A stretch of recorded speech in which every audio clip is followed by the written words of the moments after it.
खबर यूपी के बलिया से है, जहां समाजवादी पार्टी के राष्ट्रीय सचिव अवलेश सिंह ने योगी आदित्यनाथ सरकार पर तंज कसते हुए कहा कि सावन का महीना भगवान शंकर की आराधना और पूजा के लिए बहुत पवित्र माना जाता है।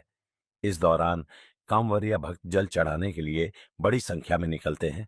उन्होंने आरोप लगाया कि भाजपा सरकार केवल प्रचार प्रसार में लगी है और वास्तविक कार्य करने में विफल रहती है। उन्होंने दावा किया कि समाजवादी पार्टी की सरकार में कांवरियों के लिए बेहतर सुविधाएं दी गई थीं। अवलेश सिंह ने कहा कि अखिलेश यादव ने स्पष्ट कहा है कि कांवरियों के लिए अलग से कॉरिडोर बनाया जाएगा। इससे कांवरियों को सुविधा होगी और उनकी यात्रा सुगम हो सकेगी। अवलेश सिंह ने दावा किया कि 2027 में अखिलेश यादव की सरकार प्रचंड बहुमत के साथ बनने जा रही है। उन्होंने कहा कि यह जनता का जनादेश होगा और भाजपा की नीतियों से जनता तंग आ चुकी है, और कहा कि किसी दल के आने जाने से कोई फर्क नहीं पड़ने वाला है।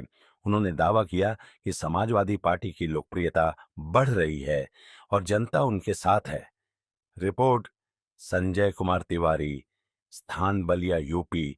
ये सावन का महीना बहुत ही पवित्र महीना है और भगवान शंकर की लोग आराधना पूजा करते हैं और लोग कंवरिया लोग जल चढ़ाते हैं। तो भारतीय जनता पार्टी तो हमेशा खाली अपना वो देखा जाए तो खाली प्रचार प्रसार करती है।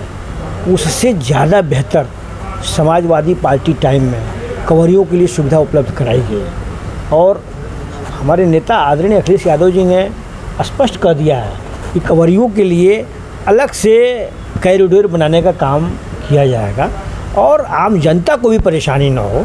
और जो भाजपा के लोगों ने जो जगह जगह पे दुकान पे नेम प्लेट लगाने का और इस तरह की बात जो कर रहे हैं, यह एक देखा जाए तो भगवान भी इस तरह की बात कभी नहीं कहे हैं। उनके राज में, शंकर जी के राज में लंगड़ लूल्हा हर तरह का व्यक्ति का सम्मान रहा है।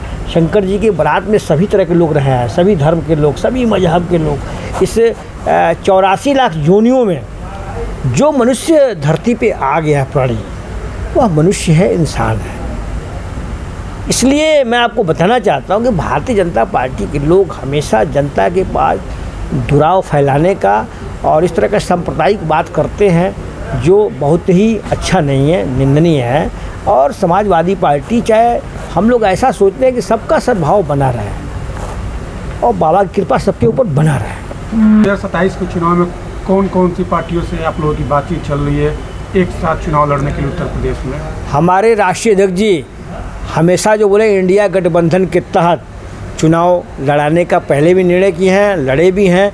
ये सर्वमान्य हमारे राष्ट्रीय अध्यक्ष जी का निर्णय है और आगे भविष्य में उसी तरह से काम चलेगा। हम लोग तो सामान्य कार्यकर्ता हैं, पार्टी का काम करते हैं धरातल पे, इसके लिए काम कर रहे हैं। जो मेरे नेता का निर्णय होगा वही सर्वमान्य है।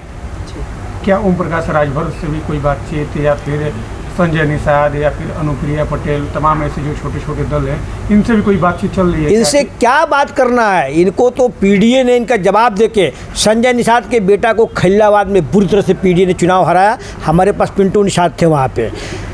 आपके मऊ में, घोसी में ओम प्रकाश राजभर के बेटे को पीडीए ने कमर तोड़ दिया, चुनाव हरा दिया।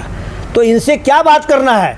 इनके जैसे नेता और इनके जैसे जो जातिगत वोट करने वाले लोग, हमारे पार्टी में बहुत सारे नेता निषाद समाज के हैं और राजभर समाज के हैं जो इनसे सुपीरियर हैं, इनसे बेहतर हैं। इसलिए अखिलेश जी के नेतृत्व में पीडीए के तहत किसी दल का आने जाने से कोई फर्क नहीं पड़ने वाला है। उत्तर प्रदेश में प्रचंड बहुमत से सरकार 27 में बनने जा रही है। जनता का जनादेश है, गरीबों का जनादेश है, बेरोजगारों का जनादेश है, किसानों का जनादेश है, पीड़ित लोगों का जनादेश है। इसलिए कुछ भी करना इनकी कोई गिनती नहीं है। ये अपनी ज़मीन को तलाशें। भारतीय जनता पार्टी अपने मसले में कामयाब हो गई, इन लोगों की राजनीतिक कैरियर को उसने डैमेज कर दिया।